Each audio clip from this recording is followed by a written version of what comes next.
Guru Nanak was traveling by foot, walking from village to village, offering his teachings to people. A very compassionate and courageous man, both ways, and quite…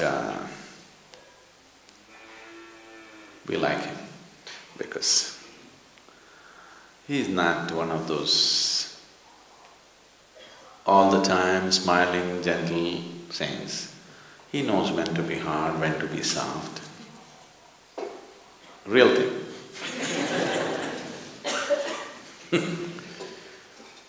So one day, he happened to be a guest in a home of a very rich man in the area.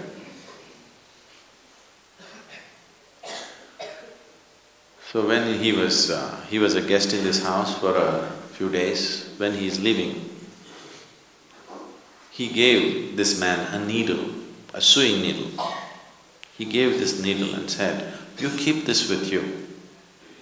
Sometime when you see me, you can give it back to me. Till then, please keep it with you." A needle, not a golden one, just a simple needle. That man took it and kept it with him. Then after the Guru left, he told his wife, "The Guru gave me a needle and I'm supposed to keep it in safekeeping and give it to him later." The wife, who was little wiser than him, usually they think they are, said, "You fool, why did you take a needle from a guru? If you take something from a man like him, and suppose he's an old man and if he dies and you don't get to give back this needle, what will you do? You will be in debt forever. Taking a needle from a guru, why did you take it? You should not receive anything from a man like him.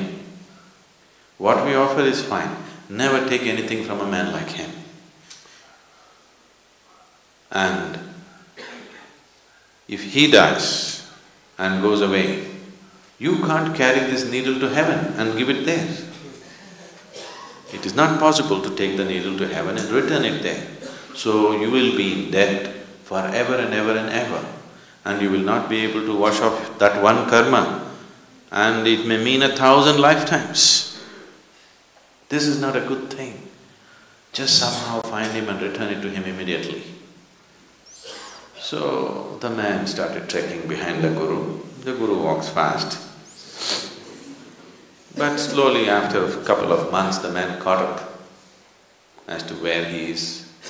And then he said, "Oh my Guru, I don't want to carry this needle with me because just in case you're an old man, if you die, and I will be left in debt forever. And I know I cannot carry this needle to heaven and return it to you there." So, Guru Nanak said, "So you know that you can't carry this needle to heaven. You know that, right?" He said, "Yes." "Then when you know this, that you can't carry a needle, what are all these things that you're accumulating? You will not be able to carry any of that. If you can't carry a needle, definitely you can't carry anything else." Then the man got the message. He fell at his feet and he went back home, sold everything that he can sell, just kept what is needed for his family, for him and his family.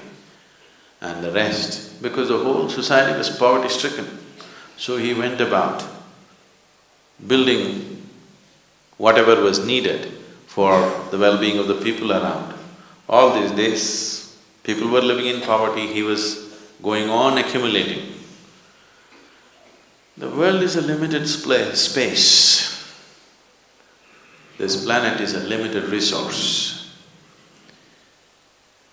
If each individual goes about accumulating endlessly, all that can happen is strife, all that can happen is pain. Unless every individual somewhere fixes it within himself, okay, this is my deal, beyond this I will not go. Rest of my capabilities, I will use it for everybody's well-being. If does not come in a human being, he is a disaster to himself and to the world. The disaster on this planet is not earthquake, not volcano, not a tsunami. The true disaster is human ignorance. This is the only disaster. Ignorance is the only disaster. Enlightenment is the only solution. There's really no other solution, please see. So, spiritual process, if it has to become alive, this is not about renunciation. This is just about living sensibly. Wrong words have been put by external scholars. There is no such word as renunciation in any of the Indian languages, if you don't know this. Yes? There is no such word as renunciation in Sanskrit language. It is the outside scholars who come and say, oh, this man has renounced.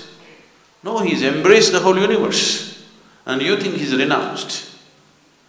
That is your understanding, because you cannot think of life without possessing this one part of the planet is mine, without that you cannot live.